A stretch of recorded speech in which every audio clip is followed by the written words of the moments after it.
一条的观众朋友大家好，我是演员梅婷。案发那天晚上你听见什么了吗？在这个江源弄里，王晨式的戏不多，但我觉得他是有不同的自己的态度的。看到詹周氏还经常晚上打扮得很好看就出去，会有那种好奇，那种嫉妒。叫什么叫啊？但同时他也听到詹周氏的那种惨叫声，所以他对这个女人也有一份同情。她根本就不是你女儿。有谁说？演了这么多年的戏，我一直都对那种很有破碎感的人有很多想象，不希望重复，然后也希望有更新的创造，这才有意思。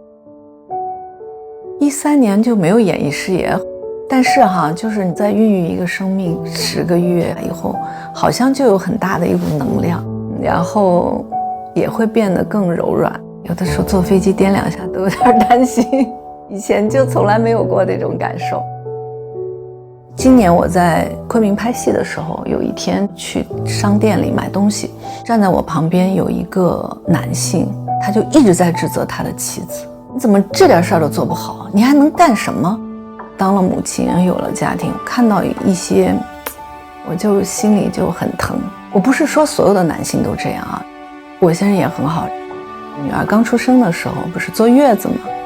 我先生从来没有让我起来半夜喂过奶，都是他半夜起来，他给自己上个小小闹钟，然后让我自己一个人睡一个屋。快快跟弟弟他俩就差2岁，我们很早就成为了4口之家嘛。我们家的教育一开始是觉得谁对就站谁，后来发现有的时候孩子之间的矛盾真的没有对错。后来我们就引申看看他们自己怎么解决。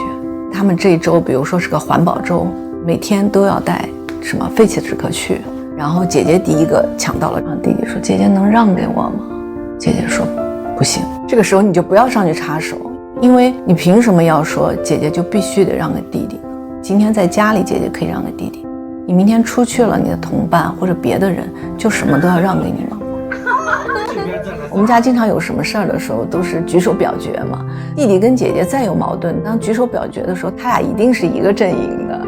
他们也从来不会觉得说在这个家庭里我们是小孩，我们是弱势的，没有，就很平等。孩子很有想象力，很有创造力，我们这份工作也需要去展开想象，去创作嘛，所以就跟着他们一起玩，一起疯。我们家4口人经常会听一个音乐高兴了，大家一起唱歌。有的瞬间你会觉得呀，这个孩子他有一个很成熟的灵魂。快快自己独立完成了一段音乐，像余华的《活着》小说他也看了，有很多东西你不要觉得他理解不了，你就不给他，他能看到多少你都未见得能想象得到。从上小学开始就寄宿了，年轻的时候不跟父母生活在一起嘛，然后现在因为孩子他们来了以后，女儿的身份又变得很明确。以前我跟我妈我是不太能理解她，现在自己做了母亲以后就能体会，孩子需要你有特别大的耐心去陪伴他一点一点的成长，你就会发现原来我对我的父母这么没耐心，我妈说一句话刚说半句我都不想听了，然后就会变得也对他们也会很有耐心。人是需要很多滋养的，生活的内容会更多了，身份也会更复杂了。演员就是在用自己的经历、自己的认知、自己的感受、生命去注入到每一个人物当中嘛。所有的养分都来源于你的生活。